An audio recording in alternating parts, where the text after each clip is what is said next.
ایک دفعہ کا ذکر ہے، کسی گاؤں میں ایک شخص رہتا تھا جس کو پڑھنے لکھنے کا بہت شوق تھا، لیکن کیونکہ اسے پڑھنا لکھنا نہیں آتا تھا اس لیے وہ ہمیشہ پڑھے لکھے لوگوں کو دیکھتا رہتا تھا۔ وہ ہر پڑھے لکھے انسان کو غور سے دیکھتا تھا۔ اس نے یہ محسوس کیا کہ ہر شخص جب کوئی کتاب یا اخبار وغیرہ پڑھتا ہے تو آنکھوں پر چشمہ لگا دیتا ہے، تو اس سے اس نے یہ نتیجہ اخذ کیا کہ یہ چشمہ اصل میں ان کو پڑھنے میں مدد کرتا ہے۔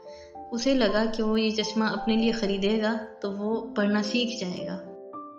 بس ایک دن اس نے یہ فیصلہ کیا کہ آج وہ چشمہ لے کر ہی رہے گا تاکہ وہ اور لوگوں کی طرح پڑھ لکھ سکے۔ وہ دکان پر گیا اور اس نے دکاندار سے کہا کہ مجھے پڑھنے کے لیے چشمہ چاہیے، تو دکاندار نے حسب روایت اسے چشمہ اور ایک کتاب دے دی۔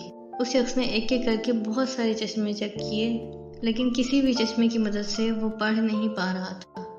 اسے لگا کہ یہ سارے چشمے خراب ہیں۔ اس نے دکاندار سے کہا کہ ان میں سے کوئی بھی چشمہ میری مدد نہیں کر پا رہا۔ دکاندار حیران ہوا اور اس نے دیکھا کہ اس شخص نے کتاب الٹی پکڑی ہوئی ہے۔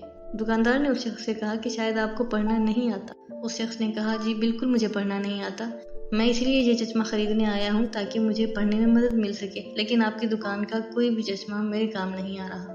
یہ سن کر دکاندار نے بمشکل اپنی ہنسی کو قابو میں کیا اور اسے کہا میرے بھائی آپ لا علم ہو، چشمہ آپ کو پڑھنے میں مدد نہیں کرتا۔ اگر آپ کو پڑھنا نہیں آتا تو آپ کو پڑھنا اور لکھنا سیکھنا پڑے گا۔ چشمہ صرف آپ کو دیکھنے میں مدد کرتا ہے، اس سے آپ کو الفاظ بہتر دکھائی دیتے ہیں۔ اور اس کہانی کا نتیجہ ہے لا علمی اور جہالت اندھا پن ہے۔ اسی طرح کی خوبصورت کہانیاں سننے کے لیے ہمارے چینل سبسکرائب کیجیے اور بیل آئیکن دبائیے۔